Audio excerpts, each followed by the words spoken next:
الحمدللہ وحدہ والصلاة والسلام علی من لا نبی بعد اما بعد بسم اللہ الرحمن الرحیم۔ آج مولانا طارق جمیل صاحب کے آفیشیل پیج سے آپ سے بات کر رہا ہوں، مخاطب ہوں۔ مولانا طارق جمیل صاحب کے حوالے سے، ان کی صحت کے حوالے سے آپ سے کچھ باتیں کرنی ہیں۔ مولانا طارق جمیل صاحب اس امت کا قیمتی سرمایہ ہیں، کہ بہت قیمتی سرمایہ ہیں۔ میں ان کا شاگرد بھی ہوں، میرے وہ پیر و مرشد بھی ہیں، مربی بھی ہیں، استاد بھی ہیں۔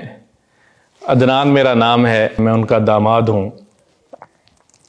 ان سب سے پہلے ان کی شخصیت کو آپ سب جانتے ہیں۔ صدیوں میں کوئی ایسا شخص اس دھرتی پہ پیدا ہوتا ہے جس سے اللہ اس طرح سے کام لیتا ہے پوری دنیا میں، طول و عرض میں۔ مولانا طارق جمیل صاحب کی زبان کو، ان کے کلام کو، ان کے بول کو اللہ نے ہدایت بنایا ہے۔ 96-97 میں پہلی مرتبہ میں کالج میں پڑھتا تھا تو ان کا بیان سنا۔ انہوں نے اللہ کو بولا، لا الہ الا اللہ کو بولا، تو لوگوں کے دلوں میں لا الہ الا اللہ کی عظمت کو بھر دیا، اللہ کی بڑائی کو بھر دیا۔ انہوں نے اپنے حبیب کی زندگی کو بولا تو ہم سب کی زندگیاں تبدیل ہوتی چلی گئیں۔ ہزاروں لاکھوں ایسے واقعات ہیں کہ صرف ان کے بیان سن کے ان کی زندگیاں تبدیل ہوئی ہیں۔ انہوں نے جنت کو بولنا شروع کیا تو یوں لگا کہ گویا میں اپنی آنکھوں سے جنت کو دیکھ رہا ہوں۔ انہوں نے جہنم کی ہولناکیوں کو بیان کرنا شروع کیا تو سارے جسم کے رونگٹے کھڑے ہو گئے۔ ایک ایک چیز کو انہوں نے امت کے سامنے کھول کھول کے بیان کیا، اور پچھلے کتنے ہی سالوں سے وہ اس محنت میں لگے ہوئے، دعوت اور تبلیغ کی نسبت کے ساتھ پوری دنیا میں پیغام پھیلانے میں، پہنچانے میں اس شخص نے اپنا سارا زور لگا دیا۔ کسی کی تنقید کی پرواہ نہیں کی، کسی کے طعنوں کی پرواہ نہیں کی۔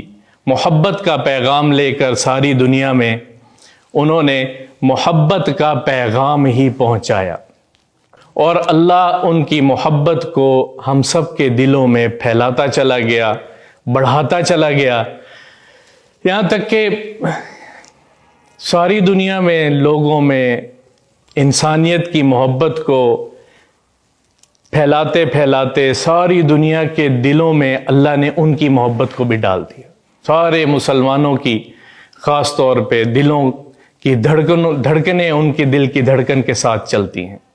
جیسا آپ حضرات کے علم میں ہوگا، ان کی طبیعت ناساز ہے، پہلے سے بہتر ہے، یہ بتانے کے لیے آپ تمام محبت کرنے والے بھائی، دوست، بہنیں، جتنے بھی لوگ ہیں جو دوسرے خبروں پر کبھی کوئی کچھ کہہ رہا، کبھی کوئی کچھ کہہ رہا، اس لیے آپ کے سامنے یہ بات کر رہا ہوں۔ پچھلے کچھ دنوں سے ان کی طبیعت خراب تھی۔ کرونا ٹیسٹ کروانے پر ٹیسٹ پازیٹیو ہوا، اور ڈاکٹروں کے مشورے سے ان کو ہسپتال منتقل کیا گیا، کیونکہ ان کی آکسیجن لیول کم ہو رہا تھا، ڈاؤن جا رہا تھا، تو ڈاکٹروں کے مشورے سے ان کو ہسپتال منتقل کیا گیا، اور اب الحمدللہ ہسپتال میں ان کا اچھا ٹریٹمنٹ ہوا۔ اب ان کی طبیعت، ان کی صحت پہلے سے بہت بہتر ہے۔ جس طرح سے آپ حضرات دعاؤں میں لگے ہوئے ہیں، کتنے لوگوں کے فون آئے وہ نوافل پڑھ رہے ہیں، روزے رکھ رہے ہیں، تو آپ حضرات تمام کا بہت بہت شکریہ۔ اور یہ مولانا صاحب کا ہم پر حق بھی ہے کہ ہم ان کے لیے دعا کریں، ان کی صحت کے لیے، ان کی عافیت کے لیے، ان کی دنیا آخرت کی عافیت کے لیے ان کے لیے دعا کریں، اور اللہ تعالیٰ آپ کی دعاؤں کی بدولت اور وہاں اطباء، ڈاکٹر حضرات جو ان کی صحت میں لگے ہوئے ہیں، ان کا ٹریٹمنٹ کر رہے ہیں۔ انفیکشن ان کے لنگز میں چلا گیا تھا تو اس کی وجہ سے ان کو سانس لینے میں دشواری ہوئی، تو اب الحمدللہ وہ کنٹرول ہے سب کچھ، اور ان کی صحت بحالی کی طرف ہے اور بہتر معاملہ ہو رہا ہے، اور انشاءاللہ جلد امید ہے کہ 5-7 دن ہفتے میں وہ صحت یاب ہو کے واپس آ جائیں گے۔ ہم لوگ سب ان کے لیے دعا گو ہیں، اللہ ان کی زندگی اور سلامت رکھے، تا دیر ان کا سایہ قائم و دائم رکھے۔ اور آپ سب بھائیوں سے بھی درخواست ہے کہ اس بیماری کو سنجیدہ لیں، سنجیدگی سے اس بیماری کو لیں، کیونکہ یہ ایک بیماری ہے اور اس کے مہلک اثرات بھی ہیں۔ تو اس میں ہم اپنے آپ کو محفوظ رکھیں، اپنے گھر والوں کو محفوظ رکھیں، اپنے بڑوں کو محفوظ رکھیں، پوری احتیاط کے ساتھ جو گورنمنٹ ہمیں احتیاط بتا رہی ہے، اطباء ڈاکٹر حضرات جو احتیاط ہمیں بتا رہے ہیں، ان تمام احتیاطوں کے ساتھ اپنے روزمرہ کے کام کریں، زندگی گزاریں، کیونکہ اس میں سے ہم نے نکلنا ہے۔ یہ ایک بیماری ہے، اللہ کی طرف سے آزمائش ہے، اللہ عافیت کے ساتھ اس آزمائش میں سے ہمیں نکالے اور اس کو ختم فرمائے۔